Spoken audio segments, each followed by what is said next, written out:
Après avoir vu l'enregistrement dans une base locale SQLite, on va voir l'enregistrement dans une base distante. Effectivement, une application Android peut très bien communiquer avec une base distante et ça peut être très intéressant quand vous avez envie de faire une application où plusieurs utilisateurs vont communiquer, vont s'échanger des informations à travers la même base distante. Alors, ça va être un petit peu plus compliqué que la base locale. Je pense qu'on va avoir besoin de peut-être au moins 3 vidéos pour pouvoir faire le tour. Alors pourquoi? Parce qu'on va manipuler une base au format MySQL et pour pouvoir la manipuler, en fait, on va passer par une page PHP. Alors si vous n'avez pas de connaissances en PHP et en base de données MySQL, bon, essayez de suivre calmement les explications. J'essaye d'expliquer le plus possible. Ceci dit, c'est vrai que ce serait mieux si vous aviez quelques connaissances à ce niveau-là. Alors donc, pourquoi? Parce qu'en fait, notre application Android ne va pas communiquer directement avec une base distante. Il ne sait pas faire. Il communique avec un serveur. Tout ce qu'il peut faire, c'est envoyer des informations sous forme de texte, au format JSON. D'ailleurs, je vais vous montrer à quoi ressemble le format JSON. Voilà un exemple de format JSON. C'est du texte où les informations sont en fait encapsulées dans des accolades et des crochets. Et on peut ainsi imbriquer plusieurs niveaux d'information, donc vous vous doutez bien qu'on va pouvoir enregistrer les propriétés de différents objets. Donc, vu qu'on ne peut envoyer qu'au format JSON, on va envoyer les informations tout simplement vers une page PHP, et cette page va recevoir les informations, va les désencapsuler en quelque sorte, va démonter le format JSON, va récupérer son contenu et va pouvoir exploiter ces informations pour, par exemple, enregistrer dans une base MySQL. De même, on va pouvoir, avec la page PHP, récupérer les informations de la base MySQL et pouvoir les renvoyer, toujours au format JSON, vers l'application Android. Voilà, donc maintenant qu'on sait ça, il faut qu'on puisse créer donc une page PHP. Donc il nous faut un logiciel qui est capable d'interpréter les pages PHP et qui est capable d'interpréter aussi des requêtes HTTP, puisqu'on va envoyer une requête HTTP de l'application Android vers le serveur distant.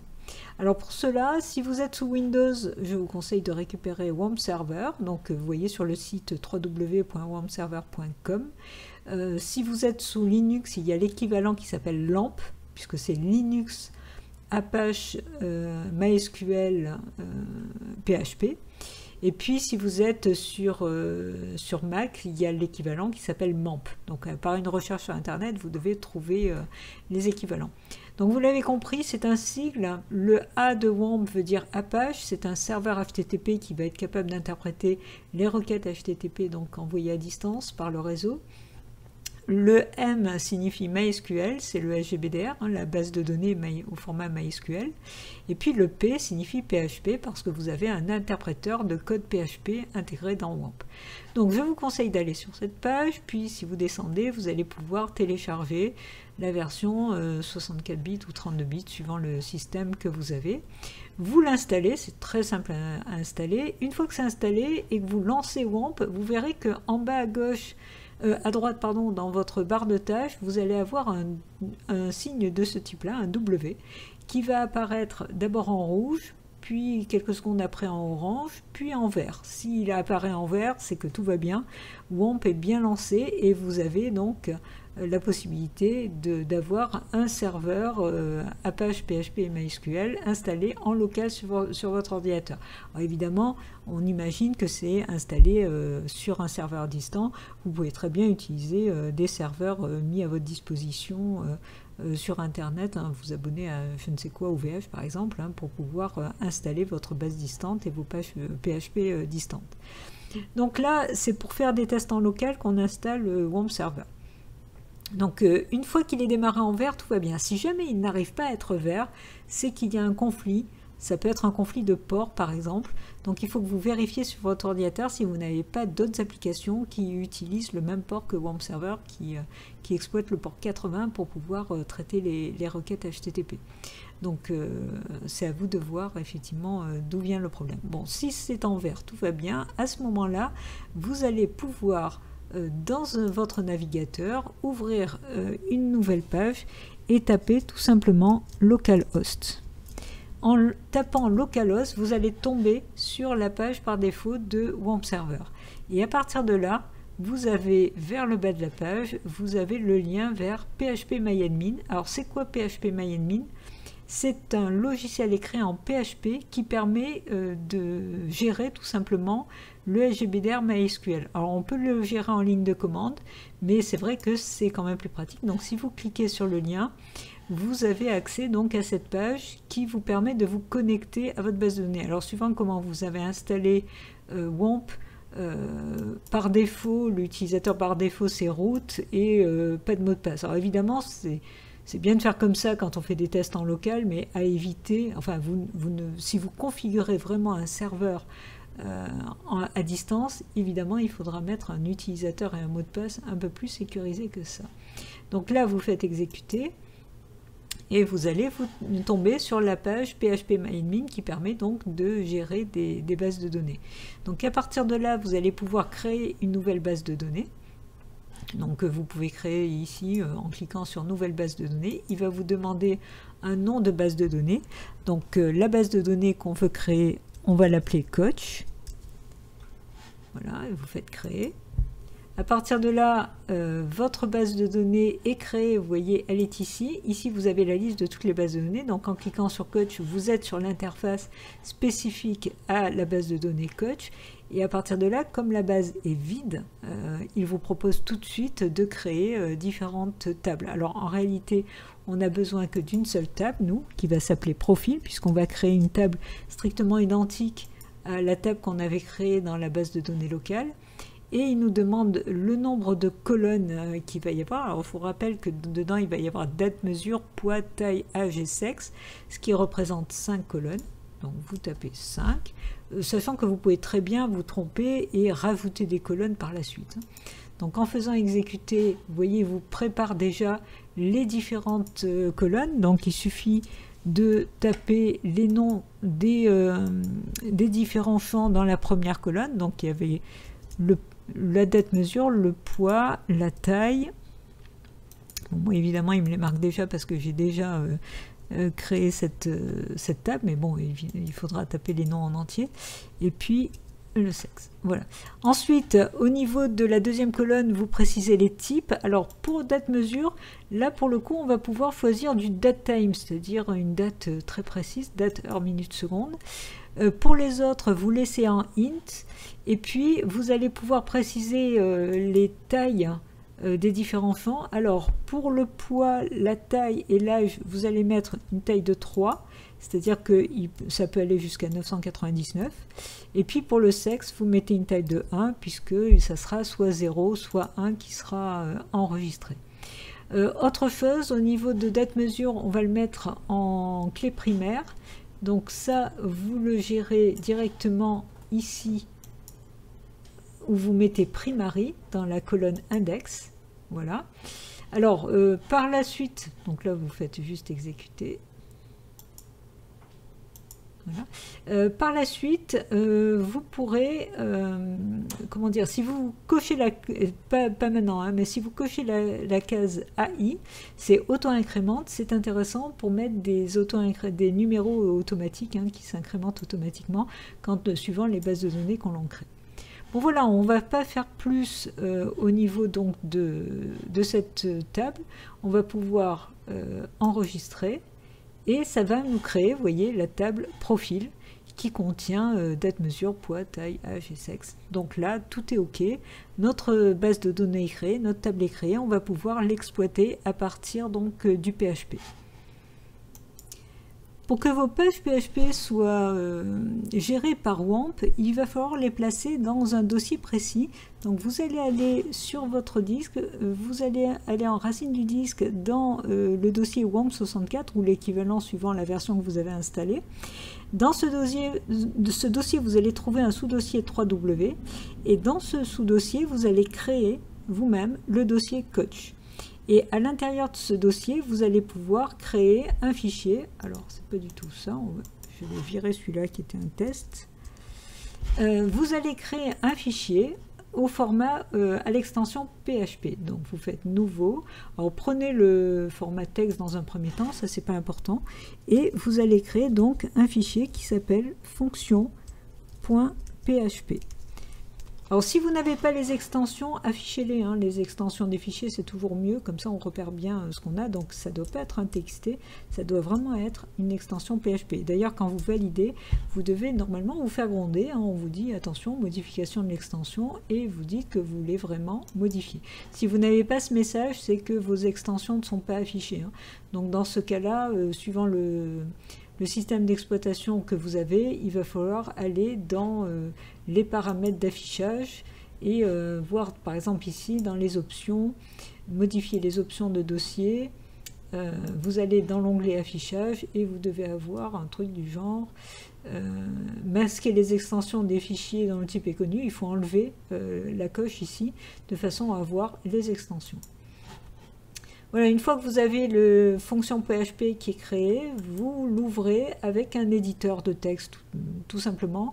Alors, je vous conseille Notepad++ parce qu'on voit au moins les couleurs. Vous pourriez utiliser carrément un IDE, mais là, on va dire qu'on travaille sur quelque chose d'assez simpliste, donc c'est peut-être pas la peine de passer carrément par un IDE. Faites comme vous avez l'habitude, hein, suivant si vous avez l'habitude de coder en PHP.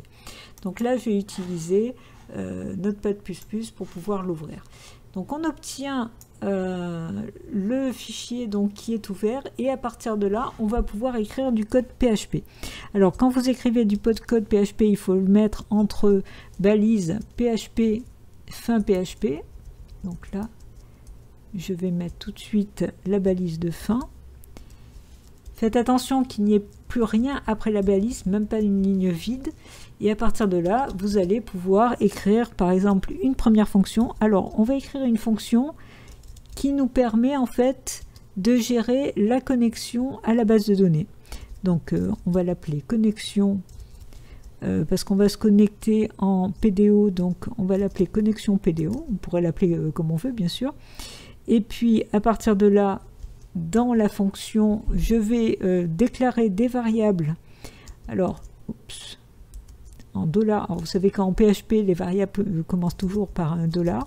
Donc, le login pour accéder à la base de données, ma base de données, c'est root. Ensuite, le mot de passe pour ma base de données, ben, c'est tout simplement vide. Donc ça, bien sûr, ces variables pourront être modifiées suivant où vous installez ensuite votre base de données.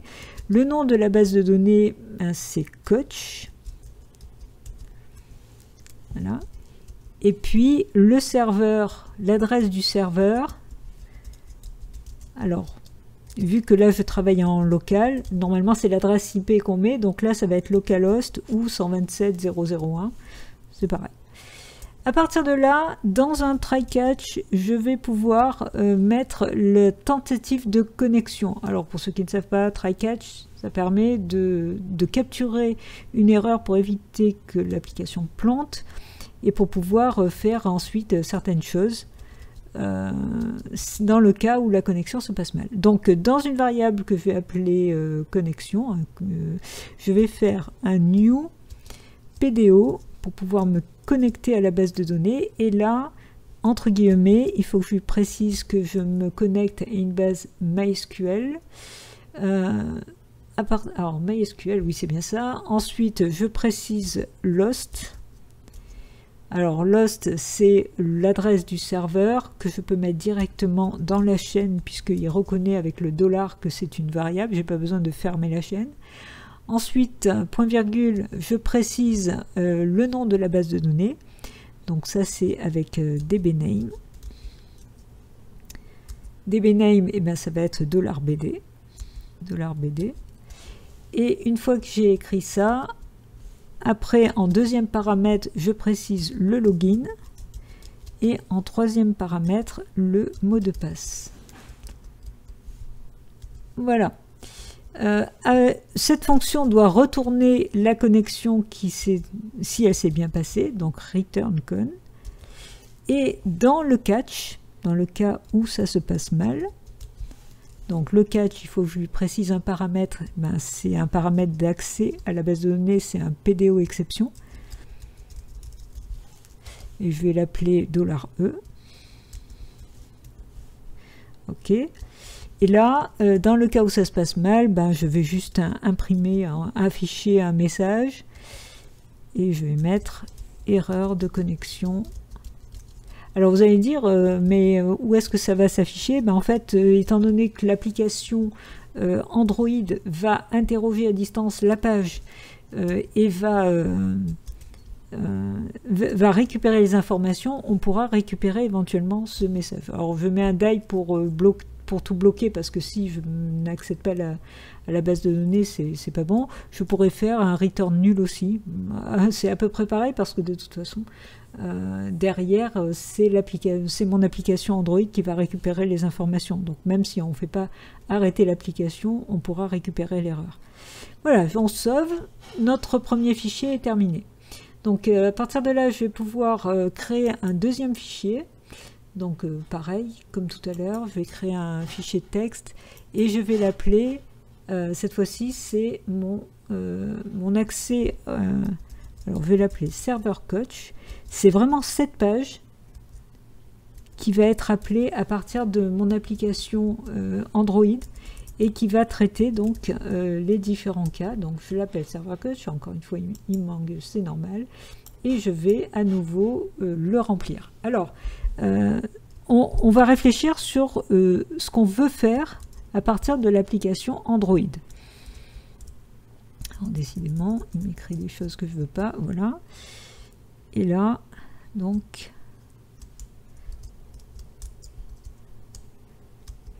je vais y arriver. Donc, voilà. Alors, la première chose que je veux, c'est inclure tout simplement le fichier que je viens d'écrire, donc un include de fonction PHP, fonction.php, pour pouvoir utiliser la fameuse fonction de connexion qui va me permettre donc d'accéder à la base de données. Alors mon application Android, qu'est-ce qu'elle va faire? Elle va demander deux choses au serveur distant. Elle va demander soit d'enregistrer le profil dans la base distante, soit elle va demander de récupérer. Alors pour le moment on va faire comme la base locale, c'est-à-dire qu'on va récupérer que le dernier profil, puisque notre programme a été fait un peu dans ce sens-là. On verra dans un deuxième temps comment tous les récupérer et les afficher dans une liste, mais ça c'est quand on avancera plus encore dans notre application Android. Donc de toute évidence, à partir de l'application Android, on va appeler la page server coach en envoyant des paramètres. Alors, si vous avez quelques connaissances au niveau de la programmation sur Internet, vous savez qu'on peut envoyer des paramètres de plusieurs façons, soit directement dans l'URL visible par des get, par des paramètres de type get, soit dans l'enveloppe envoyée en HTTP dans des paramètres post.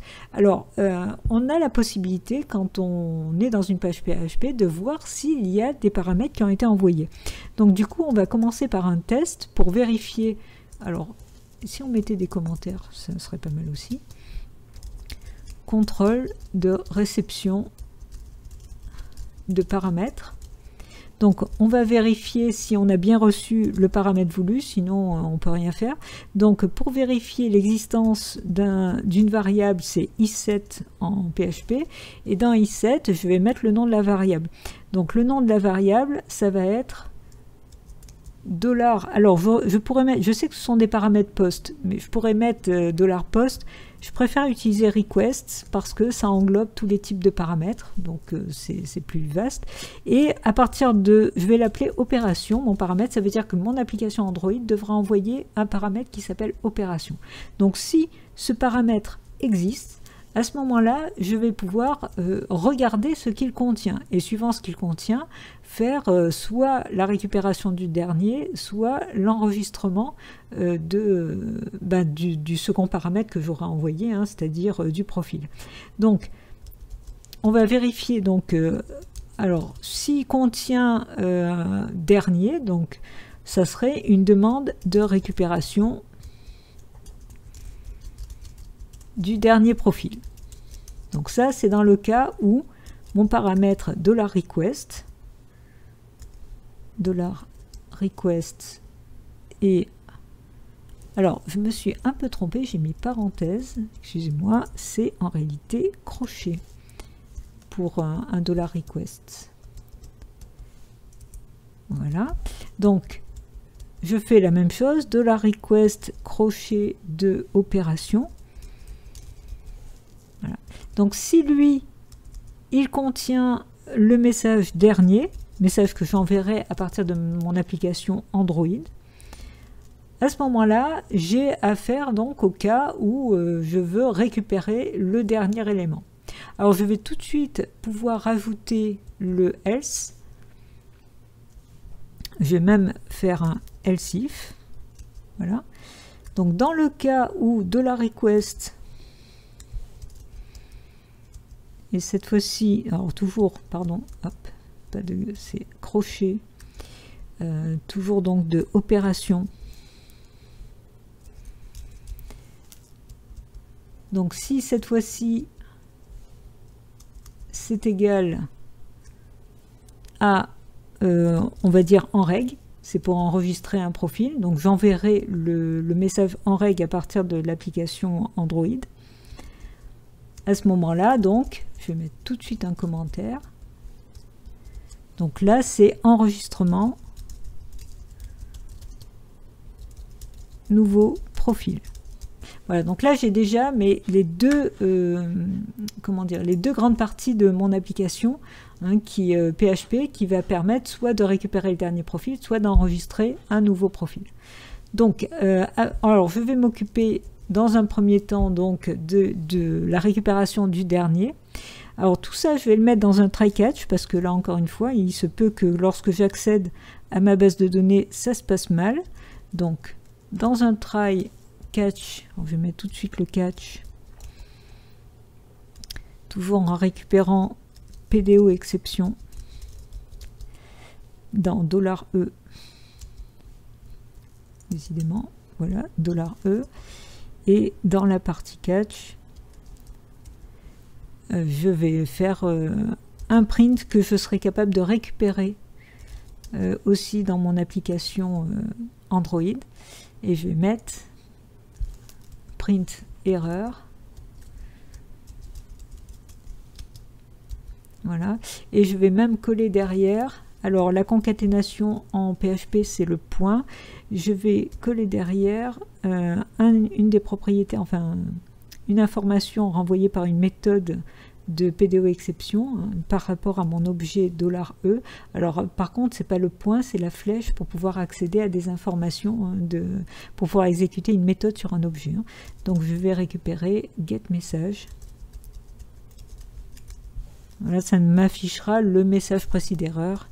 Et là de toute façon, autant, oups, c'est un die, autant arrêter, puisque de toute façon on peut rien faire de plus si on n'accède pas à la base de données. On se doute qu'on va faire exactement la même chose juste en dessous, donc je vais faire tout de suite un copier-coller de cette partie de code et je vais le faire ici. Voilà, et là maintenant j'ai plus qu'à écrire le code nécessaire dans la partie try. Alors dans la partie try, j'ai besoin en fait, alors je vais tout de suite commencer par un petit affichage. Alors toujours pareil, ces affichages en fait, ils vont me permettre de récupérer ces messages d'erreur dans mon application Android ou de traiter les messages au fur et à mesure dans la console. Alors pourquoi je fais ça? Alors je vais mettre dernier parce que l'information que je vais récupérer, à chaque fois je vais commencer par un mot qui me permet de repérer facilement de quoi il s'agit, et pour pouvoir utiliser ensuite le split éventuellement, hein, si nécessaire, pour découper mon message, je vais séparer les différentes parties par un signe caractéristique, par exemple le pourcentage. Ça pourrait être un autre signe qu'on ne retrouve pas forcément facilement. Donc là j'ai mon message, et à partir de là je vais créer ma connexion. Alors je vais l'appeler $CNX pour connexion, et je récupère la connexion de l'appel de la fonction qui est dans fonction PHP qui s'appelle connexion PDO. Voilà. Une fois que j'ai créé la connexion, je vais pouvoir faire ma requête. Alors je vais le mettre dans une variable chaîne classique, hein, dans $rec, je vais sur l'objet $connexion Enfin, je pourrais d'abord mettre dans une variable chaîne et ensuite exécuter la requête. Je peux le faire en une fois, c'est pareil. Donc là, dans $connexion, j'exécute la méthode prépare qui attend une requête SQL. Donc ma requête SQL, ça va être tout simplement un select étoile from profile. Et je vais l'ordonner, parce que l'idée c'est de récupérer le dernier, donc je vais l'ordonner dans le sens inverse, c'est-à-dire sur date mesure, desk. Donc comme ça me mettra en premier la dernière date qui a été mémorisée. Une fois que j'ai fait ça, alors je vais agrandir un peu la fenêtre pour qu'on voit mieux. Voilà. Une fois que j'ai fait ça, je vais pouvoir exécuter la requête. Donc $rec flèche exécute. OK. Et voilà. Alors maintenant, évidemment, il faut que je récupère la première ligne du résultat de cette requête uniquement si effectivement j'ai récupéré un profil. Donc s'il y a au moins un profil. Donc s'il y a un profil, récupération du premier. Donc j'ai pas besoin de faire une boucle, il suffit que je fasse un test. Je vais regarder si alors je vais récupérer dans une variable, je vais faire tout en même temps, je vais récupérer dans une variable $ligne l'exécution, enfin le résultat de $rec flèche, et je vais faire donc un fetch, donc une lecture, en précisant que c'est de type PDO et c'est un fetch assoc qui me récupère dans un tableau associatif le résultat de la lecture de la première ligne, hein, puisque c'est un if, je lis que la première ligne. Et là, donc en fait, on est d'accord qu'on récupère dans ligne la lecture et on fait un if. Donc si ligne a reçu nul, c'est-à-dire qu'il n'a rien lu parce que la base était vide, à ce moment-là, il sort directement du if. Par contre, si ligne $ligne a bien reçu quelque chose, je vais pouvoir l'imprimer. Alors, l'imprimer, c'est plus exactement donc l'afficher, mais en réalité, ça ne va pas s'afficher. Je vous rappelle que tous les prints qui sont faits à ce niveau-là vont être tout simplement récupérés dans l'application Android qui va être capable de récupérer tout le retour des pages PHP. Donc, je vous rappelle qu'il faut que ce soit au format JSON. Donc, on utilise une fonction qui s'appelle JSON encode pour encoder au format JSON, qui existe donc en PHP. Et dedans, je vais lui préciser ce que je veux encoder au format JSON. Il est capable d'encoder un tableau. Or, $ligne, c'est un tableau puisque j'ai utilisé fetch assoc qui retourne donc un format associatif dans un format tableau. Et il va le transformer en une chaîne au format JSON. Et là, je pourrais, sous Android, récupérer du coup les informations date mesure, taille, poids, âge, sexe du premier profil. Donc là, on a terminé pour la partie dernière, récupération du dernier profil. Maintenant, on va s'occuper de l'enregistrement d'un profil. Alors à ce niveau-là, je vais récupérer les données qui ont été reçues en poste. Du coup, donc je vais mettre tout de suite un commentaire. Récupération des données en poste, parce que on sait que on a déjà en poste opération qui contient en règle, mais de toute évidence, là, on va avoir un deuxième paramètre, enfin une deuxième variable de données envoyée en poste qui va contenir vraiment les informations du profil au format JSON. Donc du coup, là, je vais dans une variable $les données. Je vais récupérer l'autre paramètre, donc l'autre $request. Et celui-là, il sera nommé dans mon application Android, je vais l'appeler les données. Voilà. Alors, il faudra bien que je vérifie que je mets les mêmes noms dans l'application Android hein, pour que ça corresponde bien.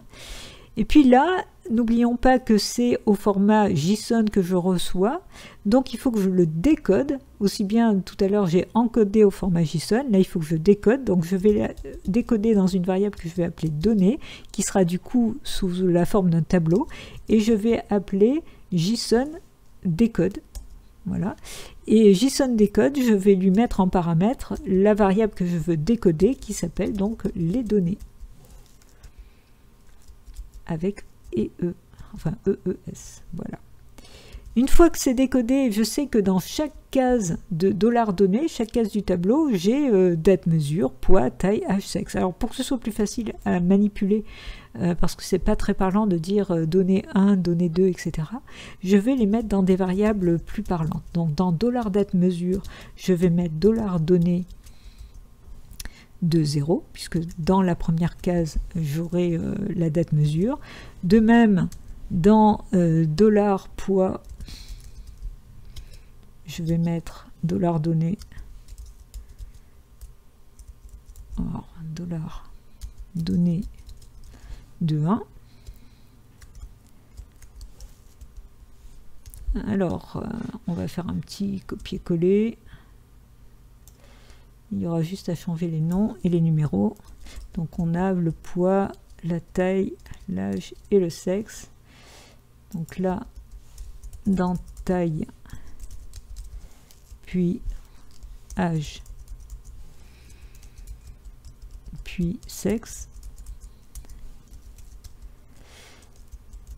ça sera donc $donné de 2, 3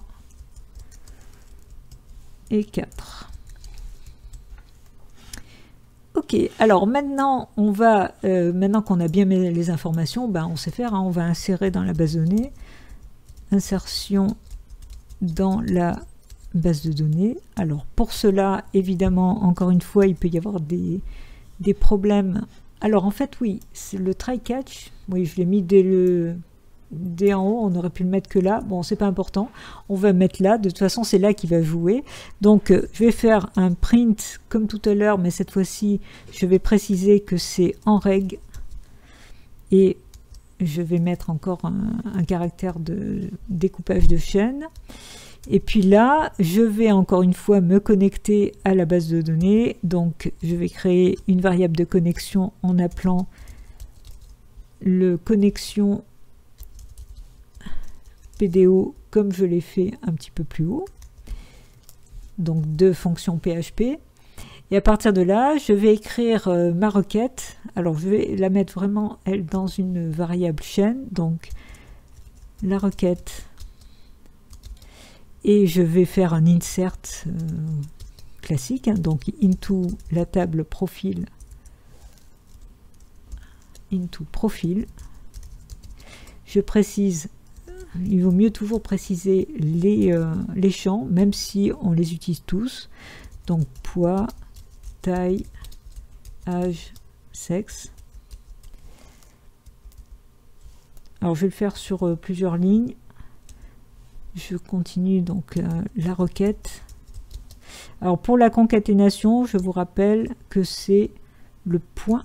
Alors, on peut faire point égal. Et derrière, je continue avec values. Voilà. Et donc dans la parenthèse, je vais mettre les différentes variables. Alors je vous rappelle qu'il y a un raccourci d'écriture sous PHP, c'est-à-dire que j'ai pas besoin de fermer les guillemets, réouvrir, etc., comme on avait eu l'occasion de le voir dans une autre vidéo. Donc je vais mettre poids, taille, avec un $, sans oublier le $, taille, âge, sexe. Alors attention tout de même, donc là j'ai bien mis la parenthèse, ok. Attention tout de même, le date mesure, ce n'est pas un entier, donc il faut que je le mette entre guillemets, et ça vous savez déjà faire, il faut utiliser donc un caractère d'échappement. Chaque fois, voilà. Alors il met qu'un seul guillemet, voilà. Et là pareil, caractère d'échappement. Et guillemets. Et vous voyez qu'il a laissé tout en gris, c'est-à-dire qu'il a bien compris que tout était au niveau de la chaîne. Donc, par prudence, je vais imprimer la requête. On pourra la voir l'afficher dans la console de l'autre côté, parce qu'au moins, si jamais il y a une erreur dans ma requête, ben, je pourrai mieux voir son contenu, parce que côté PHP, je ne pourrai rien tester. Donc, je vais afficher la requête ici. Voilà. Et puis là maintenant je vais pouvoir l'exécuter, donc avec comme tout à l'heure $rec et en passant par mon objet de connexion,